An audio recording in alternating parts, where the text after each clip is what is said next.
Hey dear friends, long time no see. ഇന്ന് നമ്മൾ discuss ചെയ്യാൻ പോകുന്നത് ഷാങ്സിനെ കുറിച്ചാണ്. ഓൾറെഡി ഷാങ്സിന്റെ ഒരു ക്യാരക്ടറിസ്റ്റിക്സ് വീഡിയോ ഞാൻ ചെയ്തിരുന്നു. നിങ്ങൾ അത് ഇതുവരെയും കണ്ടിട്ടില്ലെങ്കിൽ ടൈം ഉള്ളപ്പോൾ ഒന്ന് ചെക്ക് ചെയ്ത് നോക്കുക. ആൻഡ് നിങ്ങളൊരു ഷാങ്സ് ഫാൻ ആണെങ്കിൽ വീഡിയോ ഒന്ന് ലൈക്ക് ചെയ്യുക. Let's see how many Shanks fans are there. Also ഈ വീഡിയോ നിങ്ങളുടെ ബാക്കിയുള്ള ആനിമെ ഫ്രണ്ട്സിനും കൂടെ ഷെയർ ചെയ്യുക. കൂടാതെ ഇതുവരെ ആനിമെ കാണാത്ത ഫ്രണ്ട് നിങ്ങൾക്ക് ഉണ്ടെങ്കിൽ അവർക്ക് കൂടെ ഈ വീഡിയോ ഷെയർ ചെയ്യുക. അതിനുള്ള റീസൺ എന്താണെന്ന് വീഡിയോയുടെ പകുതിയാകുമ്പോൾ നിങ്ങൾക്ക് മനസ്സിലാകും. ആൻഡ് ഷാങ്സിനെ കുറിച്ച് പറയുന്നതിന് മുൻപ് ധാരാളം സബ്സ്ക്രൈബേഴ്സ് ഇൻസ്റ്റയിൽ വന്ന ഒരേ ഒരു കാര്യം 100 തവണയ്ക്ക് മേലെ ആവശ്യപ്പെട്ടു. അത് മറ്റൊന്നുമല്ല, the best animes U watched in 2023 എന്ന ടോപ്പിനെ കുറിച്ച് ഒരു വീഡിയോ ചെയ്യാനായിരുന്നു. ബട്ട് എനിക്ക് ഇനി ആ ടൈറ്റിൽ ഒരു വീഡിയോ ചെയ്യാൻ സാധിക്കില്ല, കാരണം 2024 ആയിട്ട് ഒരു മാസം ആകാറാവുന്നു. സോ അത് ഷാങ്സിന്റെ ഈ വീഡിയോയിൽ ഷോർട്ട് ആയിട്ട് പറയാമെന്ന് കരുതി. സോ ഷാങ്സിന്റെ ഈ വീഡിയോയിലോട്ട് പോകുന്നതിന് മുൻപ് എനിക്ക് 2023 ഇഷ്ടപ്പെട്ട ആനിമെ ഞാൻ ലിസ്റ്റ് ചെയ്തിട്ടുണ്ട്. റാങ്കിങ് ഒന്നുമില്ല, ജസ്റ്റ് റാൻഡം ആയിട്ട് തന്നെ പറയാമെന്ന് കരുതി. ആൻഡ് നിങ്ങൾക്ക് 2023 ഇഷ്ടപ്പെട്ട ആനിമെ ഏതൊക്കെയാണ് എന്ന് കമന്റ് സെക്ഷനിൽ ഒന്ന് പറയുക. നിങ്ങൾക്ക് ഏതെങ്കിലും ആനിമെ എനിക്ക് റെക്കമെൻഡ് ചെയ്തിട്ടുണ്ടെങ്കിൽ അതും കൂടെ കമന്റ് സെക്ഷനിൽ ഒന്ന് പറയുക. ജസ്റ്റ് ഫോർ യുവർ ഇൻഫർമേഷൻ ഒന്നും കൂടെ പറയുന്നു, റാങ്കിങ് ഒന്നുമില്ല, ജസ്റ്റ് റാൻഡം ആയിട്ട് തന്നെയാണ് പറയുന്നത്. സോ ഏതാണ് ടോപ്പ് ആനിമെ എന്ന് നിങ്ങൾ തന്നെ ഡിസൈഡ് ചെയ്തോളുക. പലർക്കും പല ഒപ്പീനിയൻ ആയിരിക്കും.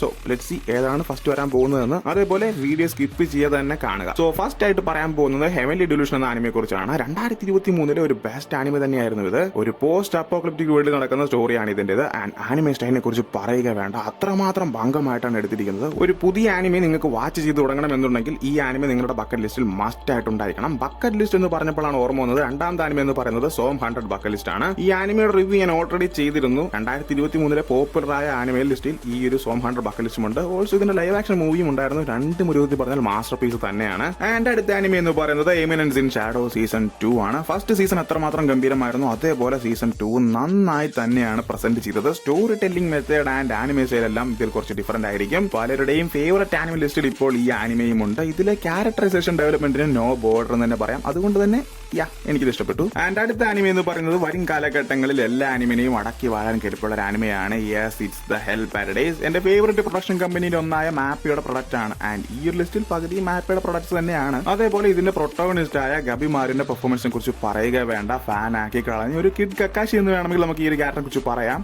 Anyway, it's A better anime. Cult, mass, classic, romance, action എന്നീ എല്ലാ ഏരിയയും തന്നെ കവർ ചെയ്തിട്ടുണ്ട്. So don't miss this one and get excited guys. അടുത്ത ആനിമെ എന്ന് പറയുന്നത് ഡോക്ടർ സ്റ്റോൺ സീസൺ 3 ആണ്. സീസൺ 1 സീസൺ 2 വലിയൊരു ഹൈപ്പ് തന്നെ ഉണ്ടായിരുന്നു. അതേ ഹൈപ്പ് സീസൺ 4 കൊണ്ടുപോകാൻ ഈ സീസൺ 3 എന്ന ആനിമയ്ക്ക് സാധിച്ചു. എനിവേ, സീസൺ 4 വേണ്ടി ഞാൻ കട്ട വെയിറ്റിംഗ് ആണ്, കാരണം the mystery is not solved yet. So ഈ ആനിമെ മിസ് ചെയ്യാതെ തന്നെ കാണുക. അടുത്ത ആനിമെ എന്ന് പറയുന്നത് ഷീൽഡ് ഹീറോയാണ്. സത്യം പറഞ്ഞാൽ ഫസ്റ്റ് എപ്പിസോഡിൽ തന്നെ ഞാൻ ലോക്കായി. അത്രയ്ക്കും സൂപ്പർബായിട്ടാണ് ഈ ആനിമയുടെ സ്റ്റോറി മൂവ് ചെയ്തത്. ഈ ഒരു ആനിമയിൽ പല ക്യാരക്ടേഴ്സ് ഉണ്ട് എങ്കിൽ പോലും ഇതിലെ എംസിയുടെ കൂടെ മാത്രമേ നമ്മൾ നിൽക്കത്തുള്ളൂ. അത് തന്നെയാണ് ഈ ആനിമയുടെ ഒരു വിജയം എന്നും പറയാം. കാരണം ഈ ആനിമയ്ക്ക് ഫാൻ ഫൈറ്റ് തീരെയില്ല. എല്ലാവരും ഇതിന് മാക്സിമം ഹാർട്ട് സിമ്പിൾ നൽകിയത് കൊണ്ട് തന്നെ ഈ ആനിമെ പല ആനിമെ വാച്ച് സൈറ്റിലും ടോപ്പ് 5 വന്നിരുന്നു. ഓൾറെഡി ഒരു റെക്കോർഡ് ബ്രേക്കിംഗ് വാച്ച് ടൈം ഏതോ സൈറ്റിന് ഈ ആനിമെ കാരണം ഉണ്ടായെന്ന് പറഞ്ഞ് ഞാൻ ക്രോം ബോക്സിൽ വായിച്ചിരുന്നു. സോ ഇത് മിസ് ചെയ്ത് തന്നെ കാണുക. ഓക്കെ, അപ്പോൾ നെക്സ്റ്റ് ആനിമെ എന്ന് പറയുന്നത് പ്ലൂട്ടോയാണ്. ഈ ഒരു ആനിമയ്ക്ക് സെപ്പറേറ്റ് ഫാൻ ബേസ് വേറെ ഉണ്ടെന്ന് തന്നെ പറയാം. കാരണം മോൺസ്റ്റർ സീരീസിന്റെ ക്രിയേറ്റർ ആണ് ഈ ആനിമെ ചെയ്തത്. ആൻഡ് ഇതിൽ നടക്കുന്ന കാര്യങ്ങളും പറയേ വേണ്ട. ഡാർക്ക് ആനിമെ ലവേഴ്സിനെല്ലാം ഈ ആനിമെ ഒരു ട്രീറ്റ് തന്നെയായിരുന്നു. സൈക്കോളജിക്കൽ ജേർണി ഇഷ്ടമുള്ള ഒരു ആനിമെ കാണുന്നുണ്ട്. ഇതിനെക്കുറിച്ച് യാതൊരു ധാരണയും ഇല്ലാതെ കണ്ടവരുമുണ്ട്. രണ്ട് ടീമുകളും പറയുന്ന ഒരേ ഒരു കാര്യം ദ ബെസ്റ്റ് ആനിമെ ഓഫ് 2023 എന്നായിരുന്നു. ആൻഡ് എനിക്കും ഇത് ഇഷ്ടപ്പെട്ടു. ഒരു ഡാർക്ക് ആനിമെ ലവർ ആണ് നിങ്ങളെങ്കിൽ ഈ പ്ലൂട്ടോ എന്ന ആനിമെ മസ്റ്റ് വാച്ച് ആണ്. And the next anime is Vinland saga season 2. I have no enemies എന്നുള്ള എപ്പിക് ഡയലോഗിൽ കൂടെ ഇറങ്ങിയ ആനിമേസിനെ എല്ലാം തള്ളി നിഷ്പ്രയാസം ടോപ്പ് ഫസ്റ്റിലെത്താൻ ഈ ഒരു ആനിമയ്ക്ക് സാധിച്ചു. ബട്ട് സീസൺ 1 കമ്പയർ ചെയ്ത് നോക്കിയാൽ സീസൺ 2 ആക്ഷൻ എന്ന് പറയുന്നത് തീരെയില്ല. I mean തീരെയില്ല. ആ ഒരു വലിയ നെഗറ്റീവ് കൊണ്ട് ധാരാളം വാച്ചസ് ഈ ആനിമെ ഹേറ്റ് ചെയ്യാനും തുടങ്ങി. ബട്ട് എന്നെ സംബന്ധിച്ചിടത്തോളം ഒരു സെയിനീൻ ആനിമെ ലവർ ആണ് നിങ്ങളെങ്കിൽ, എക്സാമ്പിൾ പറയുകയാണെങ്കിൽ ബസ്സൊക്കെ വാഗാബോണ്ട് തുടങ്ങിയ ആനിമെ ലവേഴ്സിന് ഈ വിൻലാൻഡ് സാഗ സീസൺ 2 ഇഷ്ടപ്പെടും. നിങ്ങൾക്കും സെയിനീൻ ആനിമെ ഇഷ്ടമാണെങ്കിൽ സീസൺ 2 കാണുക. സെയിനീൻ ആനിമെ ലവർ അല്ല എങ്കിൽ നിങ്ങൾ സീസൺ 1 കാണുക. ഓക്കെ, സീസൺ 2 കാണാൻ നിൽക്കണ്ട അങ്ങനെയാണെങ്കിൽ.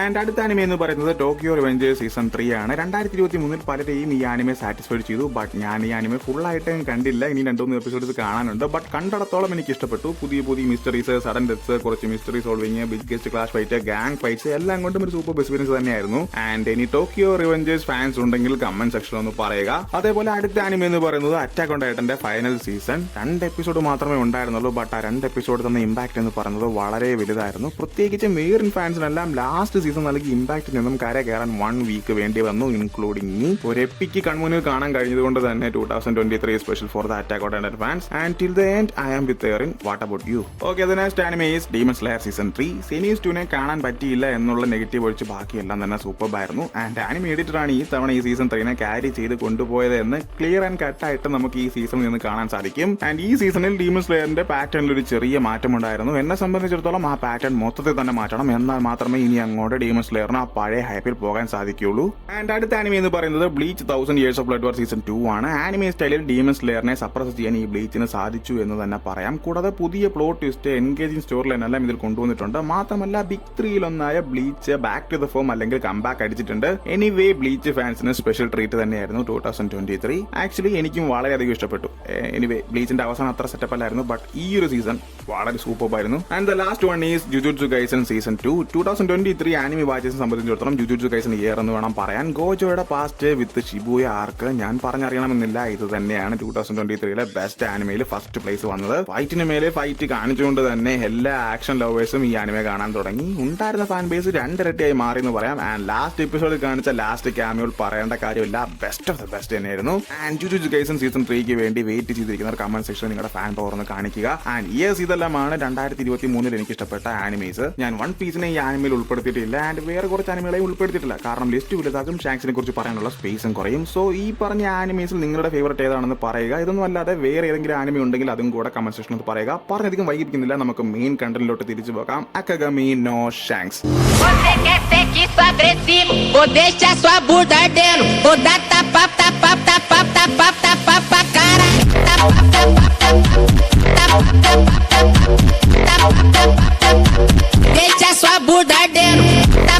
ഏകദേശം 1090-91 എപ്പിസോഡ് വൺ പീസിൽ നിന്ന് റിലീസ് ആക്കിയിട്ടുണ്ടെങ്കിൽ പോലും നമ്മുടെ ഷാങ്സിനെ അതിന്റെ കാൽ ഭാഗത്ത് പോലും കാണിച്ചിട്ടില്ല. ബട്ട് ഇങ്ങേർക്കുള്ള ഫാൻ ബേസ് എന്ന് പറയുന്നത് നമ്മൾ വിചാരിക്കുന്നതിലും അപ്പുറത്ത് തന്നെയാണ്. ആൻഡ് ബാക്കിയുള്ള ക്യാരക്ടേഴ്സിനെ വെച്ച് നോക്കിയാൽ സംതിങ് സ്പെഷ്യൽ നമുക്ക് ഈ ഷാങ്സിനും കാണാൻ സാധിക്കും. അത് ആനിമേറ്ററിന്റെ മാജിക് ആണോ ഓളയുടെ റൈറ്റ് സ്കില്ലാണോ എന്നൊന്നും എനിക്ക് കറക്റ്റായിട്ട് പറയാൻ സാധിക്കുന്നില്ല, അതാണ് സത്യം. But anyway current One Piece വേൾഡിൽ ടോപ്പ് സ്ട്രോങ്സ്റ്റ് ക്യാരക്ടേഴ്സിന് ലിസ്റ്റ് എടുക്കുകയാണെങ്കിൽ ഷാങ്സിന്റെ സ്ഥാനം എന്ന് പറയുന്നത് ടോപ്പ് 5 to ടോപ്പ് 3 പെടും. ടോപ്പ് സ്ട്രോങ്സ്റ്റ് എന്നുകൊണ്ട് ഞാൻ ഉദ്ദേശിക്കുന്നത് എല്ലാം കൊണ്ടും തന്നെയാണ്. പവർ വൈസ് വെച്ചിട്ടാണെങ്കിലും ശരി, നോളജ് വെച്ചിട്ടാണെങ്കിലും ശരി, സ്കിൽസ് വെച്ചിട്ടാണെങ്കിലും ശരി, എല്ലാം കൊണ്ടും ഹി ഈസ് എ ഡോമിനേറ്റർ എന്ന് തന്നെ പറയാം. ആൻഡ് ഷാങ്സിന്റെ സ്കിൽസ്, പവേഴ്സ് ഇതെല്ലാം തന്നെ ഞാൻ ലിസ്റ്റ് ചെയ്തിട്ടുണ്ട്. അതിൽ ആദ്യത്തേത് സ്പോർട്സ്മാൻഷിപ്പ് ആണ്. നമുക്കറിയാം വൺ പീസിലെ ബെസ്റ്റ് സ്ട്രോങ്സ്റ്റ് സ്പോർട്സ്മാൻ ആരാണ് എന്ന്. യെസ്, അത് മീഹോക്ക് ആണ്. ആ മീഹോക്കിന്റെ റൈവൽ എന്ന് പറയുന്നത് നമ്മുടെ ഷാങ്സ് ആണ്. മീഹോക്കിന്റെ സ്പോർട്സ്മാൻഷിപ്പ് ഏതാണ്, ഏത് ലെവലാണ്, ഏത് റേഞ്ച് വരെ പോകുമെന്നെല്ലാം സോളോ ആയിട്ടുള്ള ഒറ്റ ഫൈറ്റിൽ നിന്ന് മനസ്സിലാക്കാൻ സാധിച്ചു. വൺ പീസ് വേൾഡിലുള്ള എല്ലാ വ്യക്തികളും especially sportsman fighters acknowledge and admire at the same time ഭയക്കുന്ന ഒരു ക്യാരക്ടറാണ് മീഹോക്ക്. അങ്ങനെയുള്ള മീഹോക്കിന് പോലും 1-to-1 മാച്ചിൽ ഷാങ്സിന്റെ അടുത്ത് സോർട്ട് ഫൈറ്റ് ചെയ്യാൻ ഭയപ്പെടുന്നു എന്ന് വേണം പറയാൻ. ഈ ഒരൊറ്റ കാര്യത്തിൽ നിന്ന് നമുക്ക് മനസ്സിലാക്കാൻ സാധിക്കും ഷാങ്സ് എത്രമാത്രം പവർഫുൾ ആയ ഒരു സ്പോർട്സ്മാൻ ആണ് എന്ന്. ഇതിലെ ഏറ്റവും ഫൺ പാർട്ട് ഏതാണെന്ന് പറഞ്ഞാൽ ഷാങ്സിന് തന്റെ ഒരു കൈ നഷ്ടപ്പെട്ടാൽ പോലും ഉള്ള ഒരു കൈ വെച്ച് മീഹോക്കിനെ ഡിഫീറ്റ് ചെയ്യാൻ സാധിക്കും. ഇത് ഷാങ്സ് തന്നെ വൺ പീസ് ലൈവ് ആക്ഷൻ സീരീസിൽ റിവീൽ ചെയ്തിട്ടുണ്ട്. ബട്ട് ആനിമേ അഡാപ്റ്റേഷൻ ഇങ്ങനെ പറഞ്ഞിട്ടെങ്കിൽ പോലും സത്യം എന്താണെന്ന് വൺ പീസ് ഫാൻസിന് അറിയാം. ഷാങ്സിന്റെ സ്പോർട്സ് ഫൈറ്റ് അധികം ഒന്നും കാണിച്ചിട്ടെങ്കിൽ പോലും വൈറ്റ് ബിയർഡ് ആയിട്ടുള്ള ഇൻസിഡന്റ് നിങ്ങൾക്ക് ഓർമ്മയുണ്ടെന്ന് തോന്നുന്നു. നാലിച്ച് നോക്കോ, വൈറ്റ് ബിയർഡ് ആയിട്ട് പോലും യാതൊരു മടിയും കൂടാതെ പുള്ളി സോർട്ട് ഫൈറ്റിന് പോയി. ആൻഡ് ഷാങ്സിന്റെ ഗ്രിഫോൺ എന്ന സോഡിനെ കുറിച്ചുള്ള ഒരു വീഡിയോയിൽ ഞാനത് ഡീറ്റെയിൽ ആയി പറഞ്ഞിട്ടുമുണ്ട്. പുള്ളി അത്രമാത്രം ഭംഗം ഒരു സോൾമൻ ഫൈറ്റർ ആണ് എന്ന്. നിങ്ങൾ ടൈം ഉള്ളപ്പോൾ അതൊന്ന് ചെക്ക് ചെയ്ത് നോക്കുക. ആൻഡ് രണ്ടാമത് ഷാങ്സിന്റെ മെയിൻ പവേഴ്സ് ആയ ഓൾ ടൈപ്പ് ഓഫ് 3 ഹാക്കേഴ്സിനെ കുറിച്ചാണ് പറയുന്നത്. അതായത് കോൺഗ്രർ ഹാക്കി, ആർമൻ ഹാക്കി, ഒബ്സർവേഷൻ ഹാക്കി. ഈ 3 ഹാക്കിയും എത്രമാത്രം ഇമ്പോർട്ടന്റ് ആണെന്ന് ഓരോ OP ഫാൻസിനും അറിയാം. ഏകദേശം 18 to 20 പേർക്ക് മാത്രമേ ഈ ഹാക്കി, ഈ 3 ഹാക്കിയും ഉപയോഗിക്കാൻ സാധിക്കത്തുള്ളൂ. ബട്ട് അത് മാസ്റ്റർ ചെയ്തിട്ടുള്ളത് ഒരു 6 to 8 പേരാണ്. അതിൽ 5 പേർ മാത്രമേ ഇപ്പോൾ ജീവിച്ചിട്ടുള്ളൂ. ആ 5 പേരിൽ ഷാങ്സും ഒരാളാണ്. ഒന്ന് ആലോചിച്ച് നോക്കുക, എല്ലാത്തിലും ടോപ്പിലെത്താൻ ഈ ഒരു ക്യാരക്ടറിന് സാധിക്കുന്നുണ്ട്. ലൂഫി വെറുതെ ഒന്നും ഈ മനുഷ്യനെ ഐഡലാക്കി വെക്കില്ല എന്ന് ഇതിൽ തന്നെ വ്യക്തം.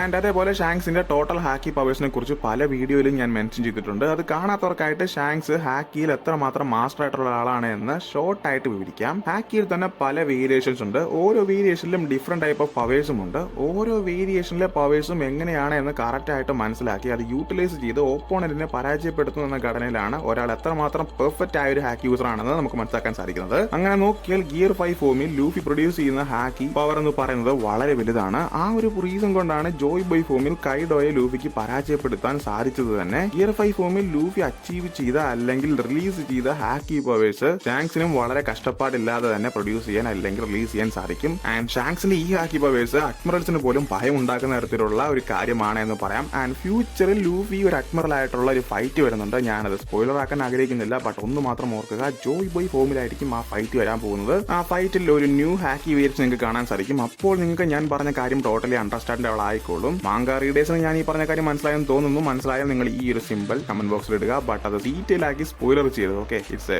Request from me. ആൻഡ് ഷാങ്ക്സിന്റെ മറ്റു പ്രധാന സ്കിൽസ് എന്ന് പറയുന്നത് best leadership quality, expert navigator and a very well good strategic thinker. And അതേപോലെ തന്നെ ഷാങ്ക്സിന് ചുറ്റും ഒരു ചാരിമാസ്റ്റിക് പ്രസൻസ് ഉണ്ടാകും. ആ ഒരു പ്രസൻസിൽ നിന്നും ഫോം ആകുന്ന ഓറ ഷാങ്ക്സിനെ മറ്റുള്ളവർക്കിടയിൽ നിന്നും വ്യത്യസ്തനായും പവർഫുള്ളായും കുറച്ചും കൂടെ റെസ്പെക്റ്റബിൾ പേഴ്സണായും കാണിക്കുന്നു. കൂടാതെ ഡ്യൂറബിലിറ്റി, ഒരു ബെസ്റ്റ് ഫൈറ്ററിന് വേണ്ട ഏറ്റവും ഇമ്പോർട്ടന്റ് കാര്യമാണ് ഈ ഒരു സംഭവം. ലക്കിലി ഈ ക്യാരക്ടറിന് അത് ടൺ കണക്കിനുണ്ട് താനും. ആൻഡ് അതേപോലെ തന്നെ ബെസ്റ്റ് ഇൻഡ്യൂഷൻ പവേഴ്സ്. ഈ ഒരു ചെറിയ കാര്യം തന്നെയാണ് എന്നെ സംബന്ധിച്ചിടത്തോളം ഇത് മോർ ഇമ്പോർട്ടന്റ് ആണ്. ആക്ച്വലി ഇത് ചെറിയ കാര്യമൊന്നുമല്ല, വലിയ കാര്യം തന്നെയാണ്. അതായത് ഒരു പ്രോബ്ലം ഉണ്ടായാൽ പ്രോബ്ലം ഓർത്ത് വറിയിടാതിരിക്കാതെ അതിനുള്ള സൊല്യൂഷൻ അടുത്ത മിനിറ്റിൽ തന്നെ ഉണ്ടാക്കാൻ ഷാങ്ക്സിന് സാധിക്കും. ആൻഡ് നമ്മളിൽ പലർക്കും ഈ പവർ തന്നെയാണ് വേണ്ടത്.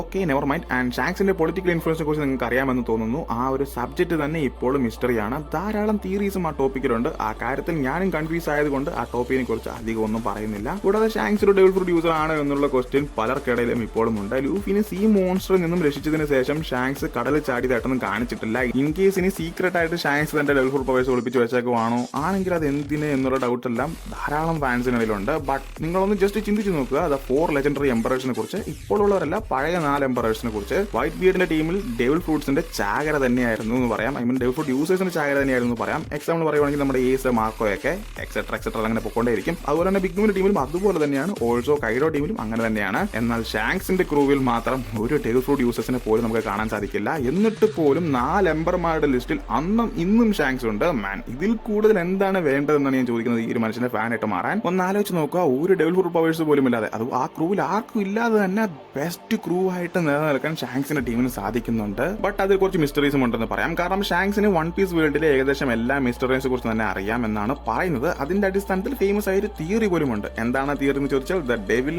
നോട്ട് വെൽക്കമിംഗ് എന്ന തിയറി. ഒന്നും കൂടെ ശ്രദ്ധിച്ച് കേട്ടുകൊള്ളുക, ദ ഡെവിൽ നോട്ട് വെൽക്കമിംഗ് എന്ന തിയറി. ഈ തിയറി അനുസരിച്ച് ഡെവിൽ ഫ്രൂട്ട് യൂസേഴ്സിന് ആർക്കും തന്നെ വൺ പീസ് ട്രഷർ ഇരിക്കുന്ന ഐലൻഡിൽ എത്തിച്ചേരാൻ സാധിക്കില്ല. അതിന് പെർഫെക്റ്റ് എക്സാമ്പിൾ എന്ന് പറയുന്നത് റോജറിന്റെ ടീമിലെ നമ്മുടെ ക്യാപ്റ്റൻ ബഗ്ഗിയാണ്. റോജർ വൺ പീസ് ഐലൻഡ് കണ്ടുപിടിച്ച് അങ്ങോട്ടുള്ള യാത്രക്കിടയിലാണ് ബഗ്ഗിക്ക് ഫീവർ വരുന്നത്. അത്രയും നേരം ഒരു കുഴപ്പമില്ലായിരുന്ന ബഗ്ഗിക്ക് പെട്ടെന്ന് ഫീവർ വരാൻ തന്നെ കാരണം ഒരു കേസാണ്. ഡെവിൽ ഫ്രൂട്ട് യൂസേഴ്സിന് ആർക്കും തന്നെ വൺ പീസ് ഇരിക്കുന്ന ഐലൻഡിൽ, ഐ മീൻ വൺ പീസ് ഐലൻഡിൽ എത്തിച്ചേരാൻ സാധിക്കില്ല എന്നുള്ളതാണ് ആ കേസ്. ഇത് ജസ്റ്റ് ഒരു തിയറി ആയിട്ട് മാത്രം കാണുക.